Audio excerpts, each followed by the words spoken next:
Welcome back to another episode of the Inkwell podcast. Today, I'm very excited to have a fellow creator, comic creator, artist. He's done some great work. I'll just let him kind of dive into everything he's worked on. We are proud to bring on Justin Hunt from the Mythos Comic Group. That's a mouthful. And he's here. Let's dive right into it. Welcome, Justin. Thanks for being on. Thanks, Todd. Thanks for having me. Yeah. Um, yeah, we've done conventions before. We've seen each other a lot. We've talked about possibly doing even work together. It's just right time, right place. It's kind of like movie stars, getting the stars to align so that everyone is in the film. But let's just kind of dive right into it. I like giving the viewers, a few questions, just some background stuff to let them know who you are, what you do, those types of things. So we'll just dive right in here. And, what kind of pursued you to create your own indie comic and, be an artist kind of in the first place? Um, I guess I can start with the how did I become an artist and when? So I've been drawing since I'm in my mid 50s. I've been drawing since the 70s. Back when I was a kid, my dad used to bring home stickers, and when we ran out of stickers, I would try to copy what the images were, like Yeah. Smurfs and stuff like that. So I got pretty good at it, and to this day, like I can draw a Smurf, no problem. It's my hidden talent. But I've always been an artist. I've used it to get out of doing book reports in high school because instead, Nice. like, hey, can I draw a movie poster? When I was in the army, I designed unit T-shirts, and Oh, like when we were nice. deployed, we'd have a piece of wall, and I would spray paint it and airbrush it and paint it and everything, to leave our mark when we were Hmm. overseas. um, and I just always was just doodling and drawing and just for fun. I've never had any formal training outside of like school in high school and stuff, right? Um, and then the way I got into the comics was I was doing paintings for the NFL, some players who were retiring from the NFL, Hmm. and the gentleman in the audience was a cousin or brother-in-law of a guy from Marvel, and he said, "Hey, can you do a Spider-Man piece?" And I was like, "Sure, I'll give it a shot." Yeah. And my first piece was a drawing of Rhino with Spider-Man, and I was super excited. And I thought it was going to be here's my big break. And when it printed, it was in an anthology book of villains, and it was about this big. It was like a little bit over Yeah. a stamp size, Yeah. and it was hidden in the back of the book, and my name was all the way in the back. And I was like, Yeah.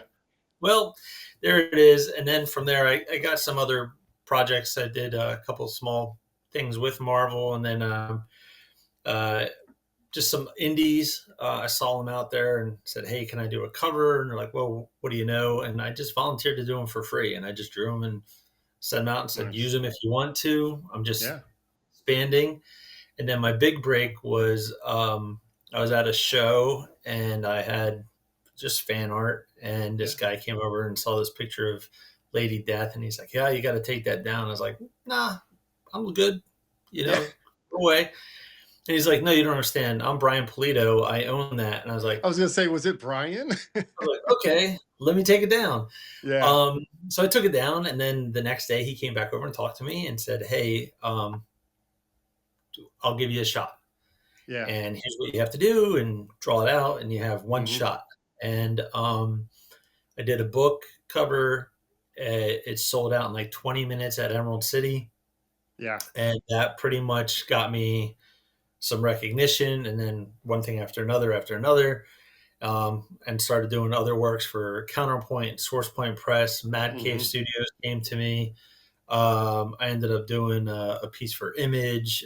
So my portfolio just started opening up, Yeah. Yeah. Well, and when you do Lady Death, it tends to open yeah, doors, right?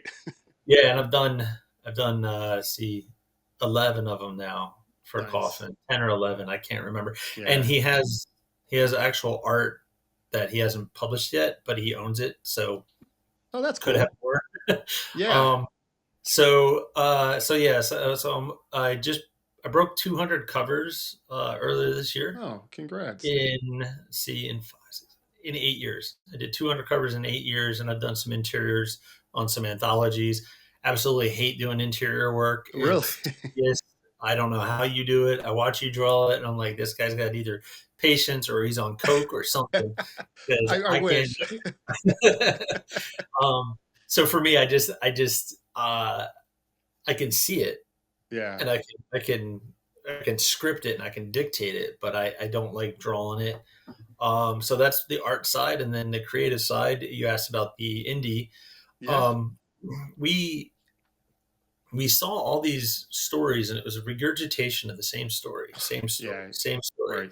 and then a lot of stuff was relying on just the cover to sell, and then when you open the book, there's no context Sub to the book. Yeah, no Yeah, it was substance. just it was empty. So, my wife, whose name is also Amy, Yeah. for those who don't know, Todd's wife's name is Amy. Yeah, yeah, she Anyway, I've talked plenty about her. yeah. So, we were watching Warrior Nun, Mhm. and she came over and she's like, "Hey, do you want to watch that show?" And I was like, "What show?" And she's like, "Ninja Witch." And I was like, "What are you talking about?" And she's like, "We've been watching." I was like, "No, we haven't." So she turns on the TV and she's like, "It's right there." I was like, "That's Warrior Nun." She goes, "It's chicks with swords and it has a W and an N in it." I was like, "Okay, sure." And then I was thinking about it. I was like, that's a kind of cool story. She goes, "It's a cool character, right?" It's like, "Yeah, it Yeah. is." So we wrote it up, and before we even approached anybody, we went and got the copyright and the trademarks done. And then we Okay. took it to another publisher, and I was like, "I don't want to publish. You guys can do it. Here's the story. Let us Yeah. know." And then they started over sexualizing the character, and they were Ugh. like Yeah. butt shots, and she's doing this gratuitous moves that you're like, Yeah. in a fight you'll never pose like that. Yeah, Your you shirt break an doesn't have arm, right? the breast pop. Yeah. Yeah. So we pulled it back, and they said, "Good luck doing it on your own." I was like, "You don't understand. I got resources." Mhm. So I reached out, and Brian Polito actually sat down and mentored us Oh, um, through wow. so some Zoom calls, and he's like, "Here's what you do, and here's your formula, and here's how you do this, and here's how you do that." And he's like, "Look, Yeah. um, if you don't follow it, I'm not talking to you anymore." And I was like, "No, no, no. It's like you have a," but he's got the plan, right? He So does. He has the master plan. If yeah, anyone knows Brian, he does so huge Kickstarters. I yeah, mean, Lady Death is Lady Death, and we get that in Purgatory. We're all fans. A lot of us are fans of that. I grew up yeah. on that. But he cracked that formula. Yeah. So we did it, and our first book was going to be, I think it was going to be like 90 something pages, and he's like, "Dude, Mhm. you're nuts. People are going to pay the same amount for a 90 something page book as they will for a 25-page book. Yep. So Yeah, instead, true. take that book and break it into 3 books, Yeah. do 3 separate ones." So we started formulating it, and we started looking at it, and we're like, what's been done so many times in the story? How do we take these characters? So we started kind of playing with it, and I was like, all right, I'll write it. And we reached out to Shannon Potras, who lives out in Spokane. He's a great Washington artist, and said, "Can you do this?" And we just started working on it, Mhm. and the characters kind of started evolving, and we had a story arc where we wanted to come all the way back around. Right. And then I would write it. Well, Amy would come up with stories. She'd be like, "Oh, it has to do this," and we're big history buffs, so. Okay. Um, so we're influenced by events in history, and one of them was what happens that we can't explain, like for Yeah. Amelia Earhart, right? Yeah, yeah. So in one of our books, we explain what happens to Amelia, but we also explain why nobody knows about it. So we kind of That's did the cool. whole Men in Black cover up kind of Mhm. part. And so we started just building on that and growing it. And then I would script it all out because I would see it. Because I'm influenced by like Richard Donner and Steven Spielberg. And Richard Donner did like the Superman and the Goonies Oh, and stuff. yeah, yeah. And Spielberg with Indiana Jones. And there's a certain pace. So we're like, oh, we're going to start the books with a chase. We're going to go into this. We're going to do Yeah. this build up, and then we're going to drop it down, build it up, and drop it down. Yeah, yeah. And I would script it all out. And then like she came in one time, she's like, "We got to have mermaids." I'm like, "We're in Tunisia. Where does that How are come we? from? How am I going to get mermaids?" So I was like, "Shit." So I was like, "Well, Ninja Witch is 700 years old, so we're going to go and tell a story from the 1720s in the Caribbean, and we're going to put mermaids in it." Nice, So I started nice. writing that, and she's like, "They're goth." I'm like, "No." he was like, they had to be goth mermaids. I'm like, shit, I just wrote the whole thing. She goes, you got to change it. So I rewrote the whole story. So it's a collaborative event. We get to do it Yeah. together. And, and then we have some spin-off books that we got. Anastasia is a spin-off book. We have two more spin-offs coming up. Anastasia is actually based on, we were going to do a crossover with another publisher, and then it was going to be the story followed our characters on the first half, and then there was going to be the last 3 pages were identical, but when you flip the book over, you get their pages of their Oh, character until they get interesting. right. So the middle of the book was going to be where they overlapped, and Hmm. then it continued on. So it was kind of cool, but they backed out. Some things just didn't work. So I was like, I like the story, so we just modified it and turned it into Anastasia, which is about Anastasia Romanoff as if she didn't die, and instead she becomes an assassin in the chosen army. Um, so yeah, so that's kind of how it started, and it's pretty much because it's really hard to break in and introduce a new character Yeah. to one of the big ones, and it's when you own it, you have this like passion to it, right? Yeah. So like with your Annabelle storyline, there's this passion where you're creating the characters and you're vested in the character and Yeah. the Yeah. emotions of the character.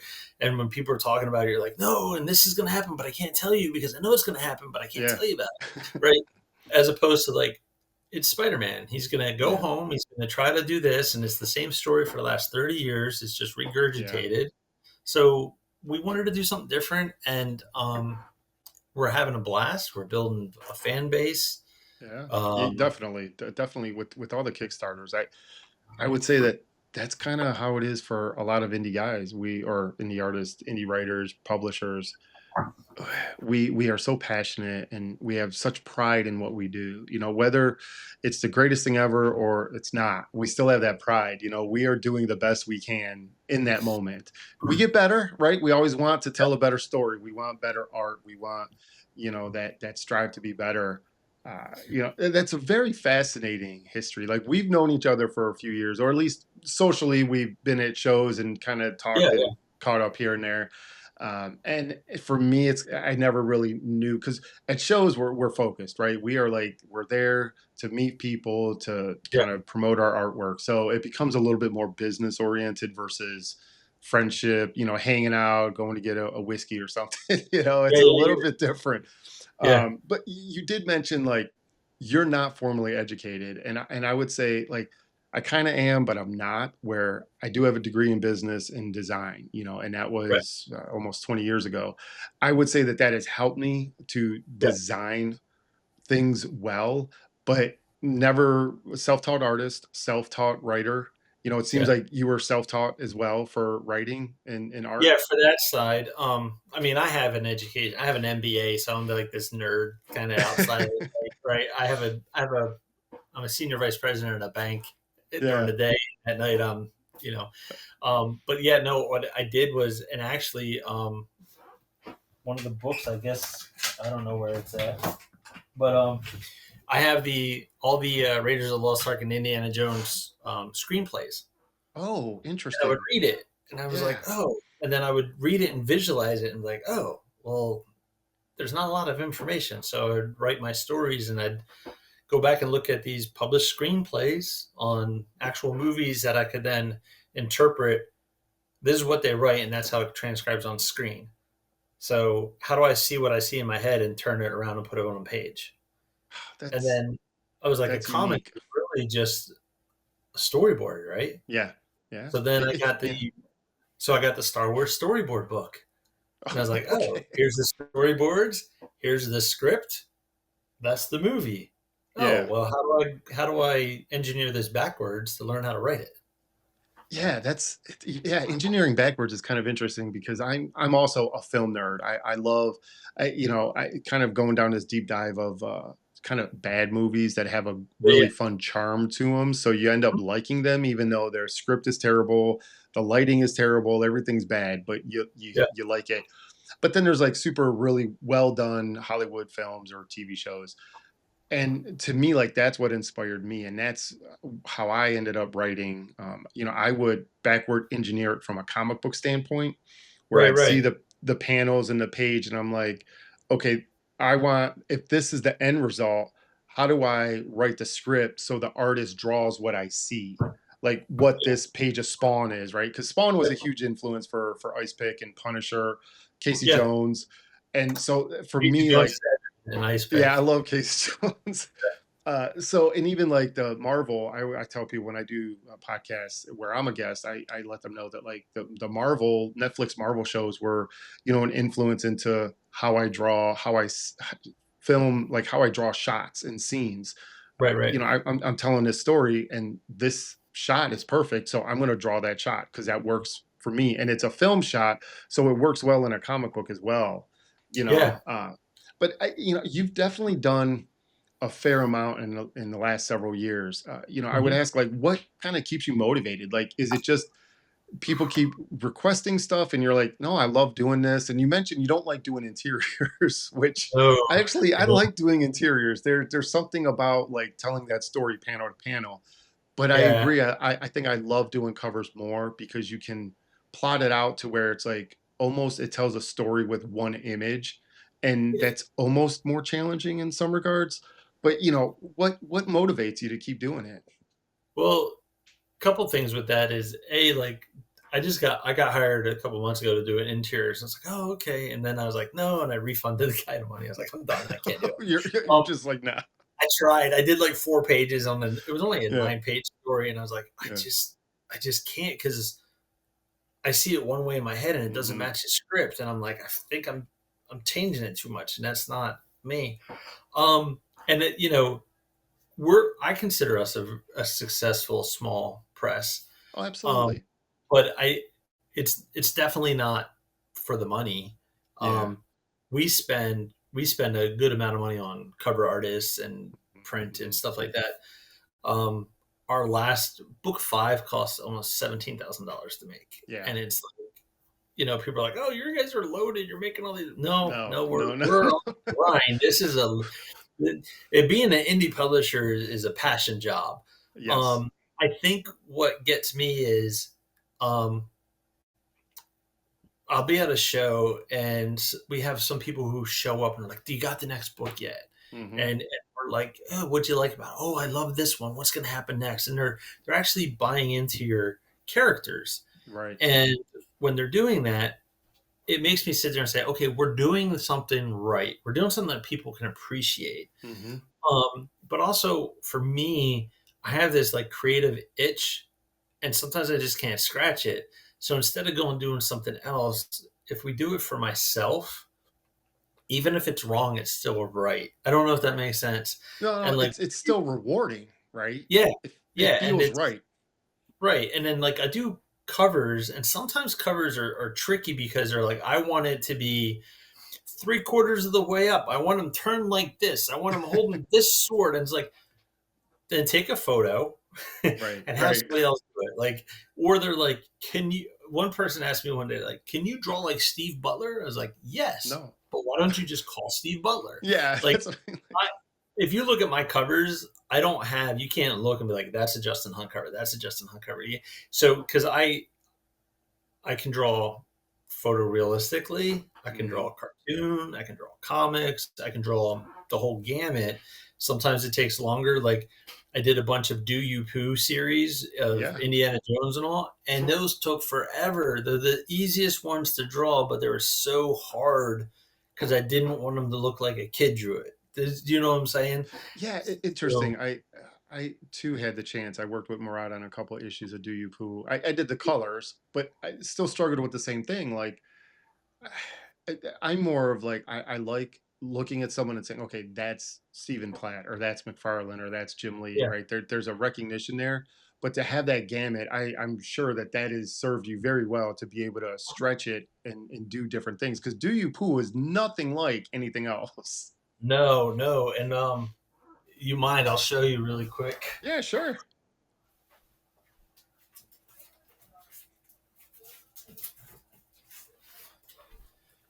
It just happened to be in the studio, so it's Yeah, like this is a do you yeah, poo survivor poo, right? But then I turn around and I got this one, yeah. and Nice. but I had to draw it, and then like Tigger for Hmm. Doom, and the Indiana Jones one. Well, So I that's your do Smurfs the coming out. That's the Smurfs right there coming out. right, but then I turn around, and then on the flip side, I've got the Yeah. Hammer of the Gods, and then the Lamorta stuff for Coffin, and Hmm. they don't look anything the same. So like if I put these two books up, Yeah. the person's not going to be, oh, that's the same artist. So Yeah. yeah, it's helped because I get to go by and say, no, I don't want to do it, or yeah, I want to do it. Right. So, and then there were some of books that I just wanted to draw for them so bad. I was like, look, I just want 5 comps. I don't even care if I get paid for it. And they're like, are you sure? I'm Yeah. like, I don't do this for the money. It's not my full time job. Right. Um, and I do the covers now because it's if I like something, I'm like, hey, like I'm working on a Red Sonja right now, and it's like, sure, of course I'll Yeah. draw a Of Red Sonja. Are you course. kidding me?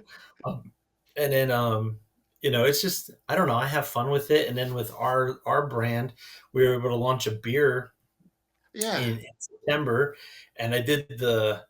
We just took one of my covers, and we're like, this is the can, and then the brewer was like, wait, you draw really well. I was like, well, thank you. He's like, here's my labels. I was like, can we redo your labels? So I've been drawing new labels for him. Oh, that's And awesome. so now I'm doing beer labels. And I had another Yeah. company say, hey, can you do our beer label? I'm like, sure. Here's how much money Yeah. it costs. Like, okay. And I'm like, oh, you said okay too quick. I need to Yeah. charge Right. more. um, Yeah.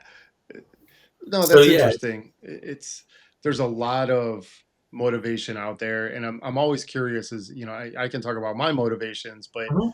I mean, I think for a lot of us, they're very similar. Like we want to do it for the fans for the most part because even for me doing, I did a 6 preview. It was like a 6 page black and white preview of Ice Pick, my first show many years ago, and it was like people bought it, and I'm like, You're seriously paying like $1 for 6 black and white pages?"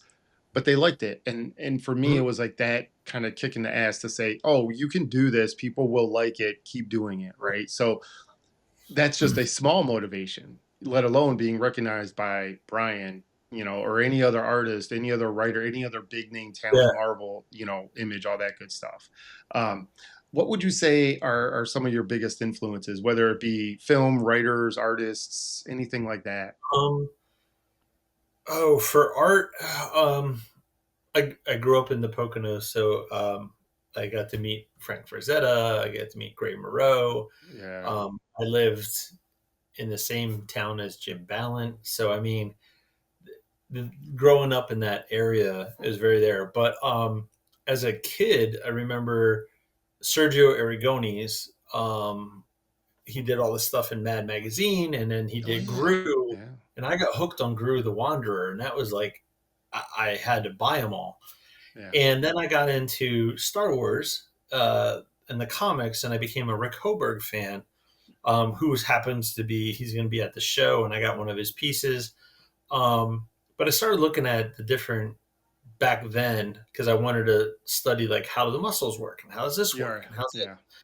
Um, and then what I did like is I liked some of them, like Mark Wade, I think is great. Mark Brooks, I look at his stuff. I'm like, I don't know how you do that with a marker. Yeah. Mike Chrome is one of my Oh, he's I yeah. look up to.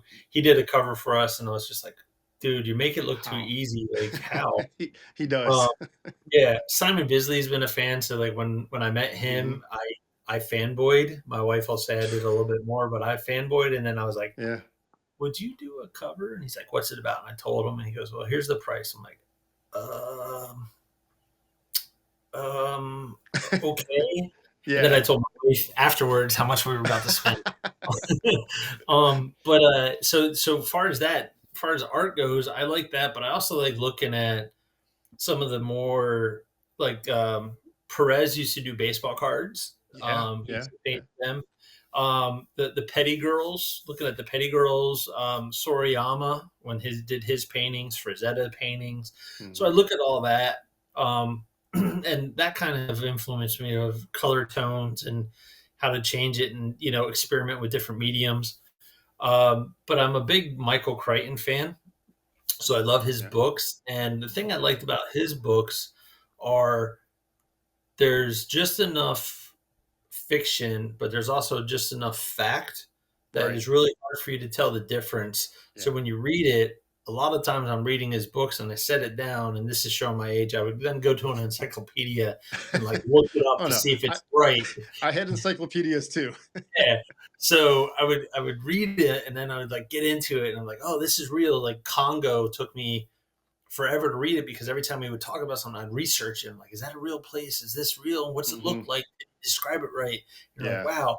So that I'm big into Lovecraft and Yeah. Same. traditional horror. So the original grim stories and Hmm. for what they were, breaking down the emotions of them versus the because they didn't really have a lot of detail and a lot of gore, but there was a horror that was implied. Hmm. So when I write, I try to say thematically and cinematically, would this translate to a film easy enough? Can when somebody's reading it, do they feel the energy of the Hmm. action? Do they feel it? Am I giving them just enough information? Am I am I hiding enough that when they get to this, book three and it references something like shit, did I miss that? And they're going back to book one and Right. they're like, oh, I, right I there it I is, did the right there. same thing. Like you Yeah, mentioned Annabelle, and it's about kind of pacing in a way. Comic books are a little bit different than film, and those are some really high level, really amazing influences. I mean, Frazetta, obviously, I don't. Has he influenced like every single artist ever since the day he probably, started? You know, especially um, for drawing thick women. yeah, curvy women. I mean, hey, it's Yeah. all good. Yep. But I'm happy. yeah, so am I. I would say, I mean, I can speak for challenges that maybe I have producing books, but what are you did mention like the cost of things, and I think that's Yeah. probably that might be the biggest or the most talked about challenge for indie creators because we just don't have the backing or the financial backing, maybe. But what are some of the challenges that you face? Um, well, I got lucky. I have a really, I have a good, really good, solid paying job. I have military money still coming in. I have plus a disability, and so Yeah. so I can put extra money towards something that Hmm. others might not be able to, and I recognize that too, right? Yeah. Um, I think some of it is there's a challenge of a burnout where you're like, Yeah. oh, I sold X amount this time, and then this time it went down. And you're like, why did it go down? Do Hmm. people not understand? Just give me. But the other part I think is it's a like I have no idea how to market a comic outside of several. I can put stuff on Facebook, I can do it on Hmm. Kickstarter, I can go to a show. Um, do I have the money to put into a preview magazine? Yeah, I have the money to put in a preview, but do I have the ability to turn them out that quick? Right. Support it, right? So I think the biggest challenge is scalability. Like, how do I take this to the next level? Like, Okay. what measures success for us? We're both Right. in the PNW, so we have the same 5 or 6 shows, right? Right. Um, Yeah. and I don't look at you and another indie and say these are my competitors. I'm like these are just people with a different product. I don't, Hmm. because somebody might be into a certain type of supernatural. I'm like, go see Todd. Or somebody's like, hey, I'm really into this. Then go over and see this person. Yeah. Or like, somebody's like, hey, I really want this type of drawing. I'm like, go see Jason Metcalf because I don't draw that. He's over Right. here. Or like Tony Delacruz. I'm like, you want something that looks really cool? You can put it up on the wall. Yeah. Go see him.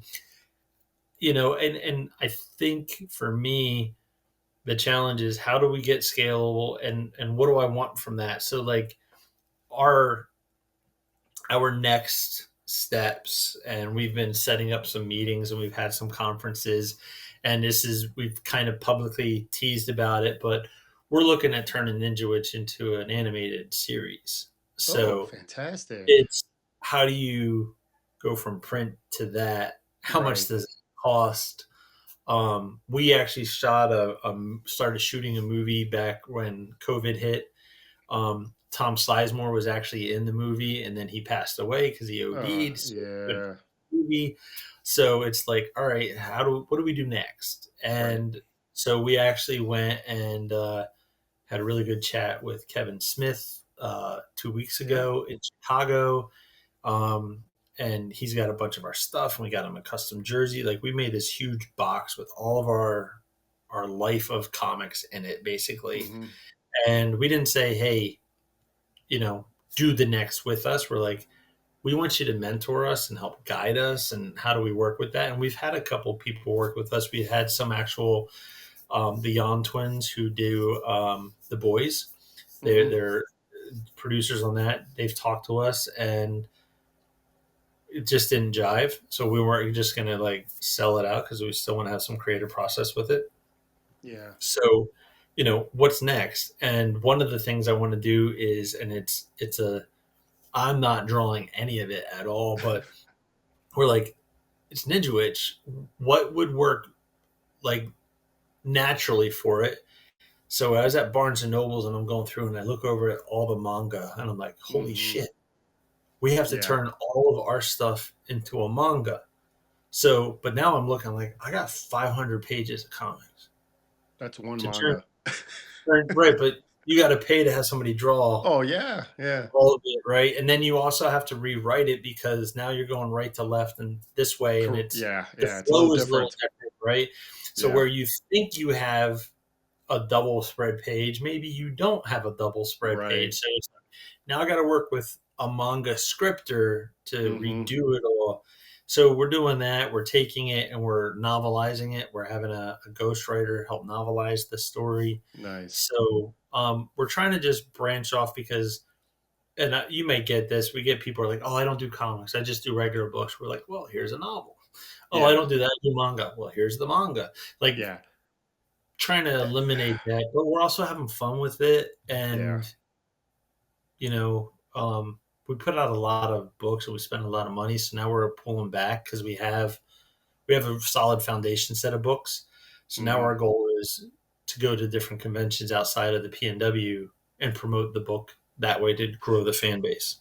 Yeah. That's you mentioned scalability and the lack thereof marketing, which is for me it's definitely the biggest struggle. It's there's Yeah, plenty of people that will buy what we're selling.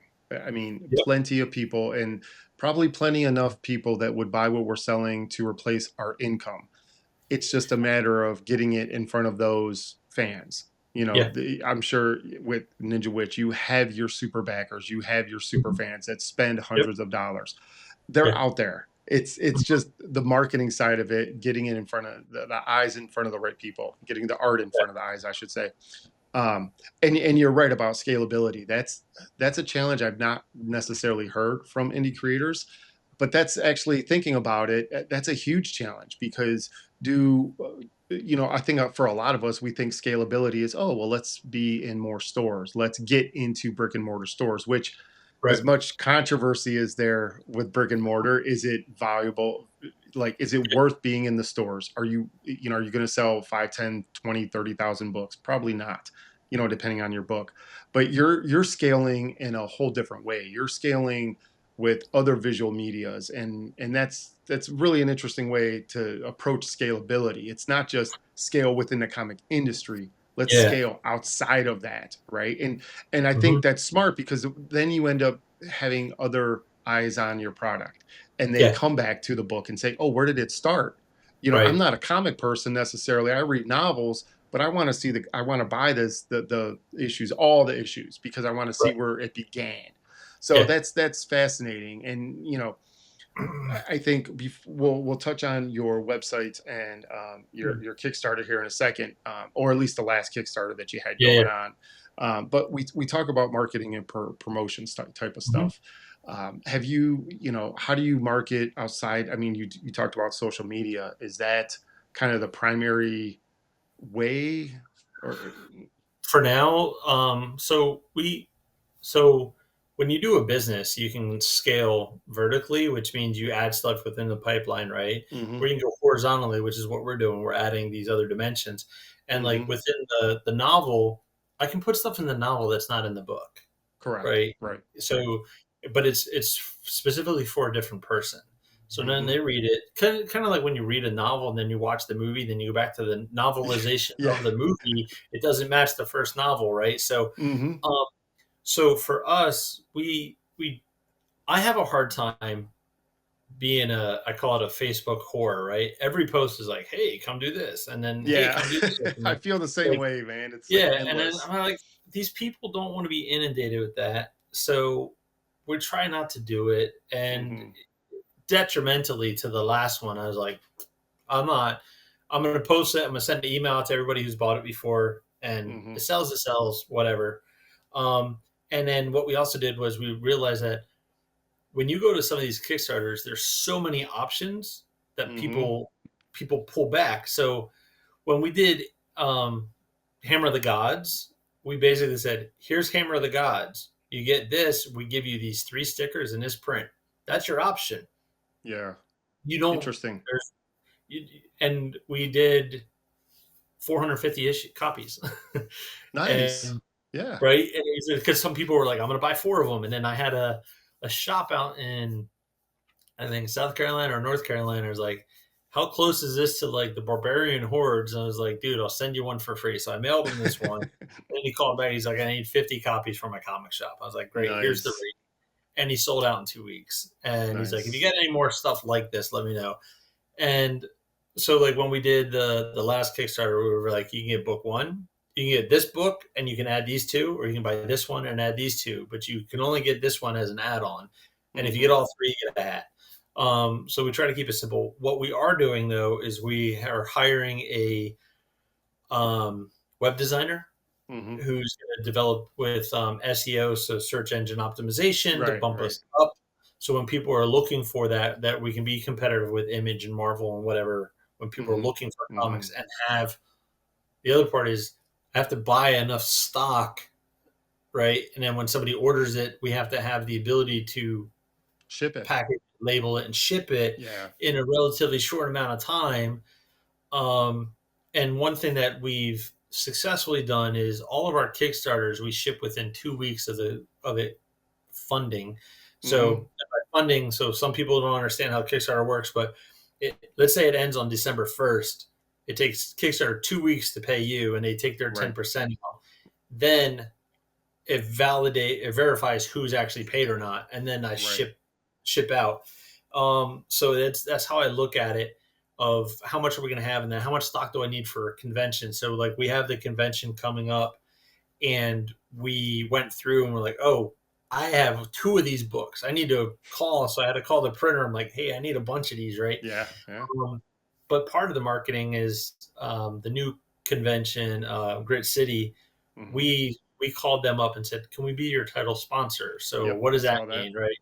So we give them a bunch of money. It puts us in the prime spot, but we're like, all right, I've already got that prime spot. I've been there for 4 years now. Yeah, yeah. So it puts our name on everything. And then I said, well, we want to do something a little extra.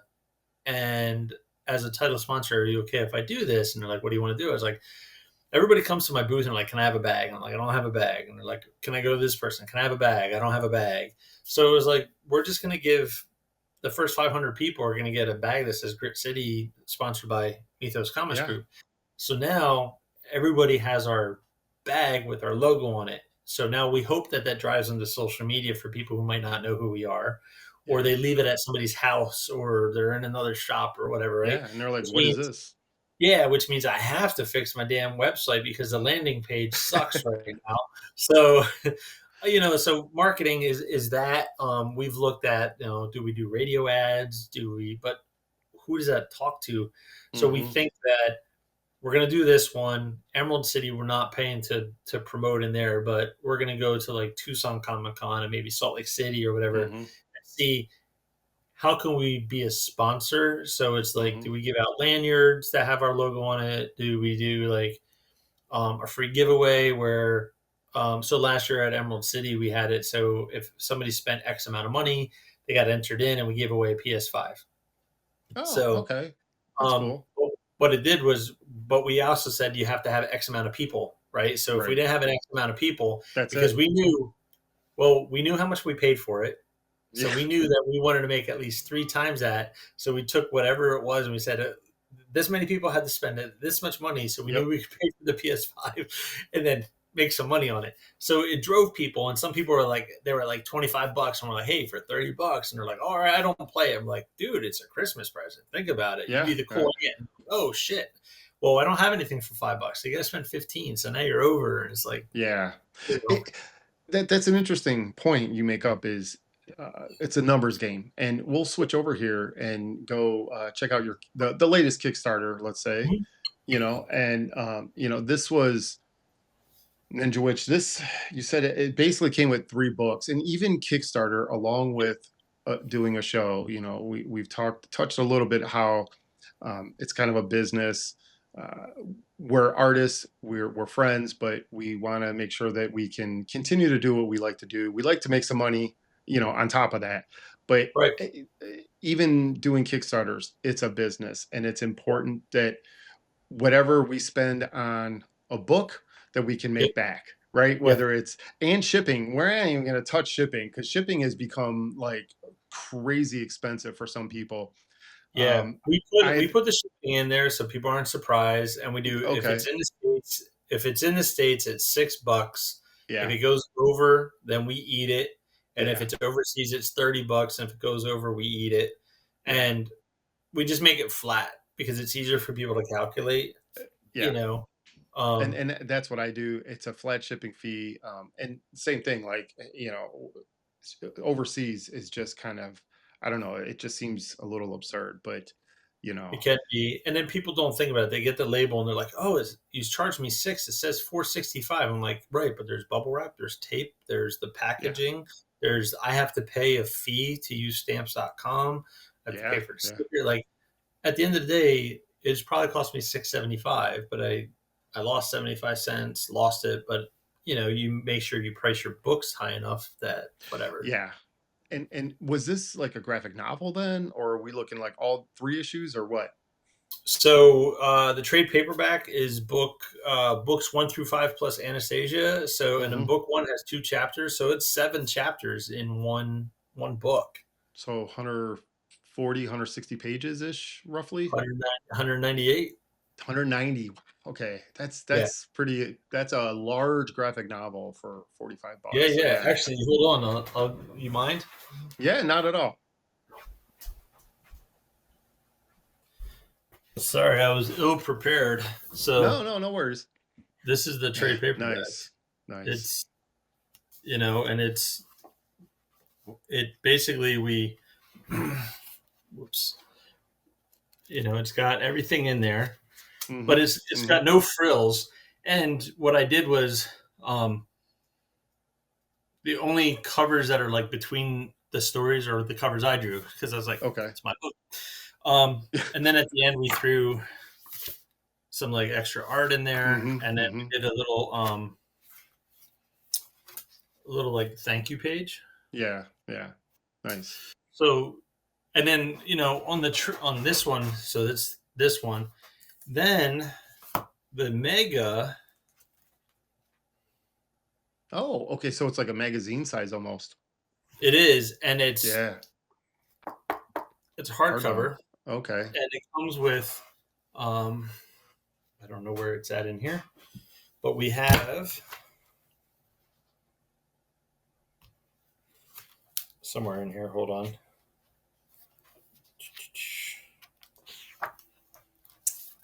We had it come with oops, sorry, my comes with a ribbon. Oh, yeah. Nice. So you Cool. can mark it where you're at.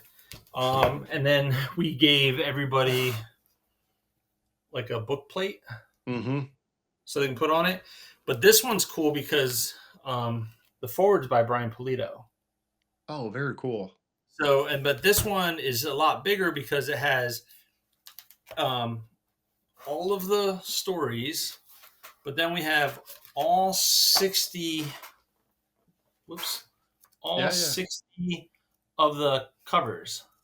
Oh, wow. Okay. And So then we you're also put very back, we put like a map. We mhm. put biographies of all the Hmm. characters. Nice. That's a lot of work. Yeah, we did some biographies. So this is some behind the scenes stuff of how it Hmm. was created, um, the original sketches for it and everything. And then, so if you got either one of those, you could then get the script book, Okay. which is I. So the way I work is I write my scripts, and then when my wife gives me notes, I handwrite them. Sorry, Oh, the lighting's off. no, it's So okay. you know the writing on there. So Hmm. this is all the scripts for all the books. Very cool. So we figured, because I was inspired by it, so maybe somebody could buy the book and say, "Well, how do you do it?" So now they can get this and see why some of the images are. And if they're Yeah. young and they're trying to do it on their own, and be like, "Wait, I can write this and end up with this," Right.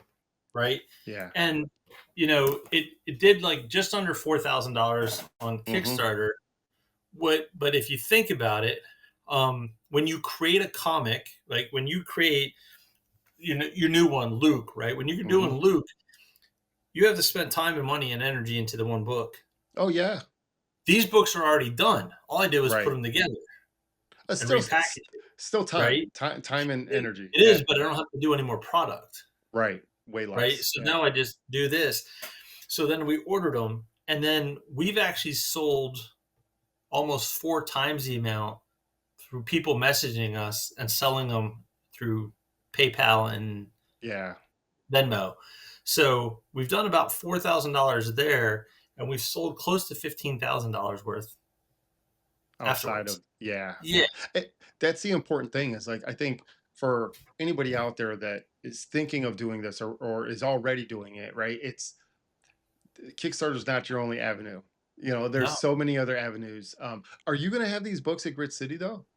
yeah. We're gonna Okay, have cool, 7 or 8 of them of each, whatever's left, nice, because I didn't want to bring too much. right. Grid City's a 1 day show for people who don't know. It's a 10 o'clock to 5 o'clock. It's a very small, intimate venue. But an Um, awesome show. It is. it's one It's of my always favorite been shows. great. Yeah, same. Um, Now for Grit or for Emerald, we're gonna Hmm. have 100 copies of each, Yeah, and it's really cool. It's interesting because some people want the trade paperback, and some people want the all out.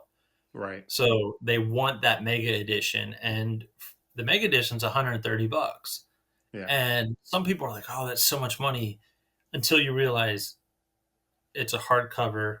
Hmm. It's 12 inches tall, right? Yeah. It's a big book, and then they look at it, and there's all this extra chock full of nuts in there and Hmm. everything.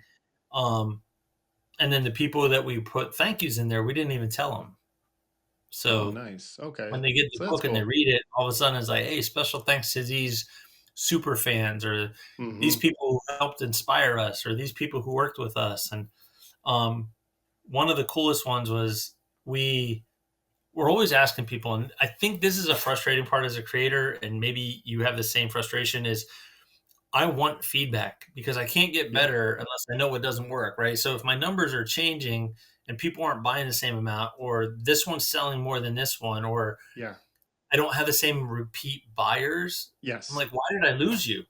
Yeah. What you were on for 3 books and then you dropped off? What happened?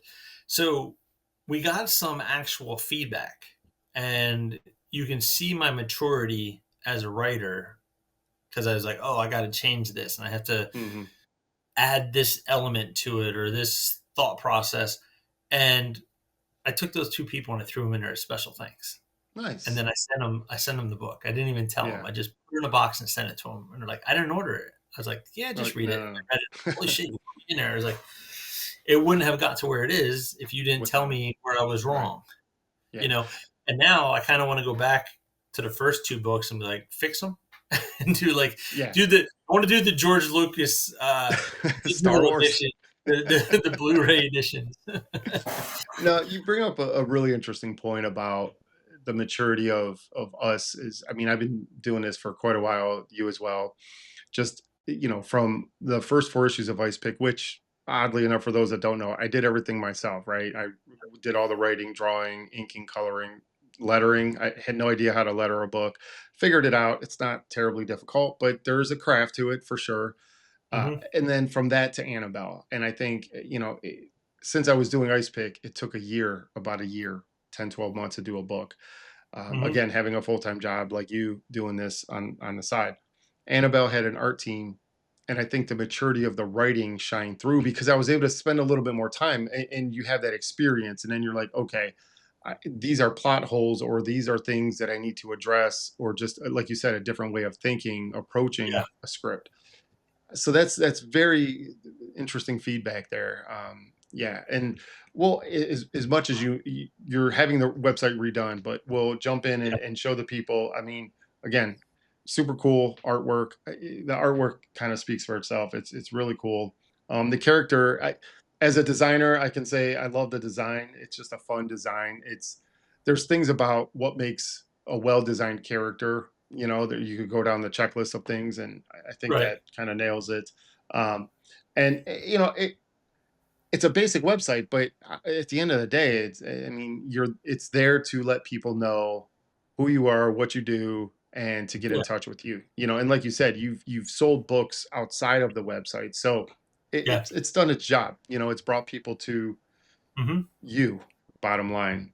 Yeah. Yeah. So really curious to see where the website goes for you. I know web design can be expensive and tricky and problematic and a pain in the ass, but a good a good website will kind of catapult a company into more success. So we So got lucky. The person who's doing it did a lot of web design for Amazon. nice. So what we're doing is grouping. So if somebody orders this print, like, oh, people also order this with it as a Mhm. suggestion. And Yeah, if they add that, it's actually at a discounted rate and stuff like that. So yeah. it helps drive them into packages Hmm. versus, here's this, and it's going to be super clean. So it's here's our prints, here's our sticker packages, here's our merchandise, here's the Hmm. book, here's that. Um, and that's one of the things we're trying to do too, is like we're adding merchandise because more people who can walk around. They're a billboard, right? Absolutely. It's a billboard, so we're not charging astronomical amounts. We're basically charging enough to recover the cost of it, Right. plus like a buck or two for carrying it around for 4 days. Um, but it's the website. We're definitely trying to update it. If you look on it now, I think it talks about Ruby's Raiders, which Hmm. is a story that I wrote 32 years ago and never got to fruition Yeah, because it was never there, and still to this day is not where I need it to be.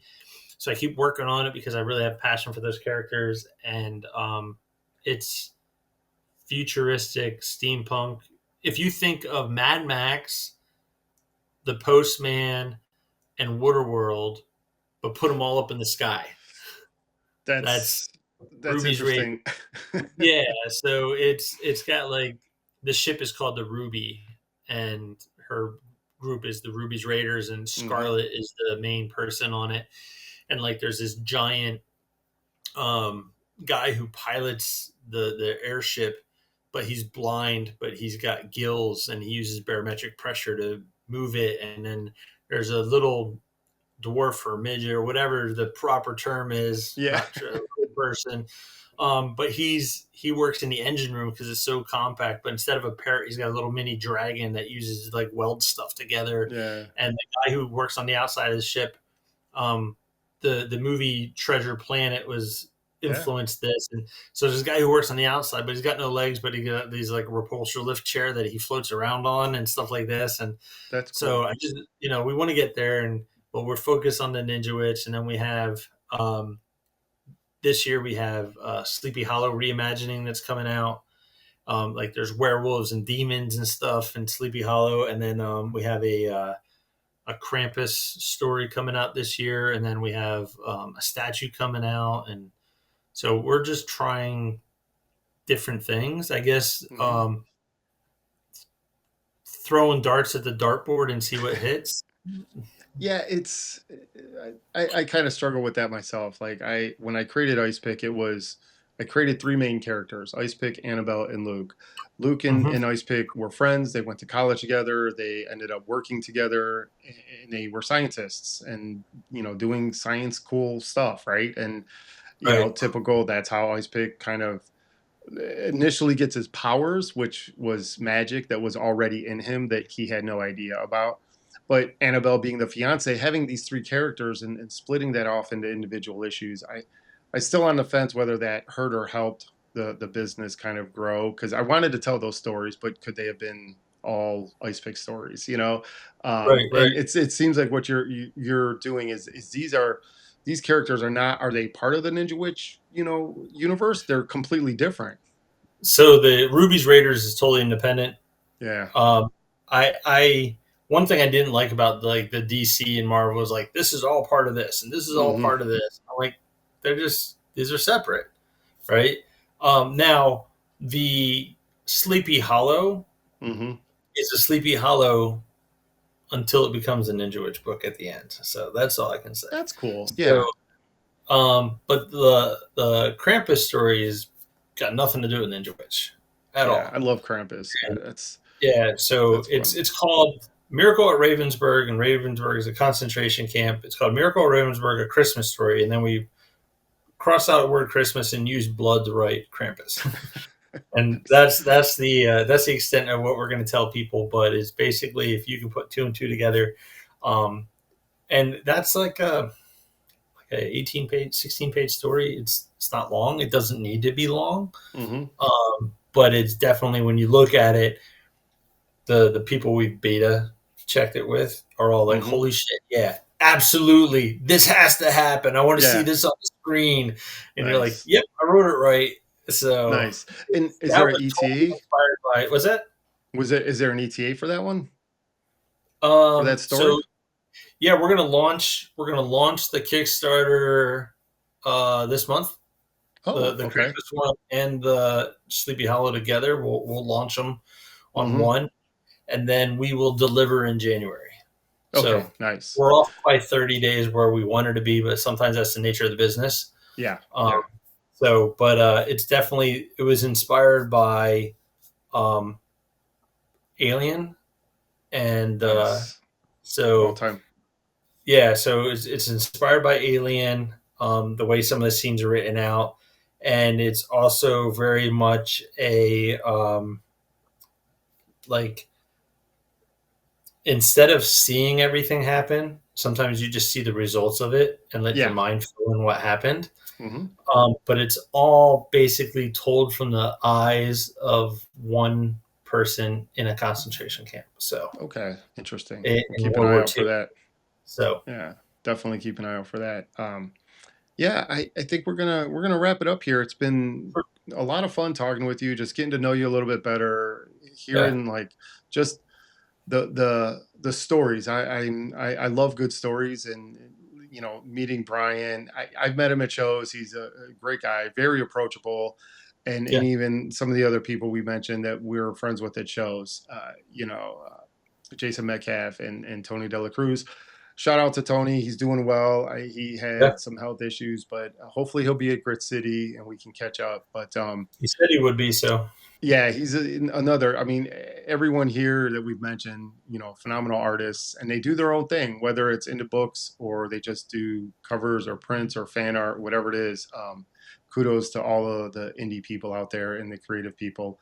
It's been a pleasure, and we'll do it can I add again. one thing really Yo, quick? please, Sorry, absolutely, you just talked about the indies. So yeah, in secret, myself and some others were working on IndieCon, and it would be only indie creators. nice, That's it. You can be an artist as long as you worked on indies, indie publishers, and stuff like that. No walls of pops, no Marvel, no DC. Nobody selling comics unless it's indie comics. yeah, So we're trying to, when you talk about marketing, this is one of the how do we do it? Let's bring yeah, the mass to something like this. So look for that in 2026 in the nice. PNW. And that's a whole nother podcast talking about conventions Yeah, and not only absolutely. the skyrocketing costs, but just how they handle things, whether it's a panel of people approving who gets in, who gets out, whether it's a lot of local people that obviously sometimes don't get in shows, and a lot of maybe I don't want to use the term outsiders, but people outside of that local area, I guess, uh, are there, and whether it's a marketing ploy, a money ploy, who knows? Another can of I worms get it. for another A whole day. different thing. I'm It's sorry to crazy, but no, I love that because I'm all about topics, and my wife will tell you that I will talk all day, and it's nice to just kind of sit back and listen to other people talk for a change, and listen to their stories, and hopefully inspire people. And that's what this whole podcast is about. So if you've been here, listening to us chit chat for a while, get out there, create. Don't be afraid. Uh, Put up your Lady Death, because you never know if Brian's going to walk by and hire you for a cover. I think yeah, I should do a Lady Print Death now. yeah, yeah. So Lady Death Print. So but yeah, a fan of so much that we've talked about, and hopefully we'll do this again. I don't plan on stopping, so we're just going to keep going on with guest after guest after guest. It won't always be comic creators. Hopefully, it'll be other creative people that have a story to tell. So really appreciate Justin being here, and look forward to the next episode, Thanks, Todd. folks. All right, you're welcome. Thanks. Bye.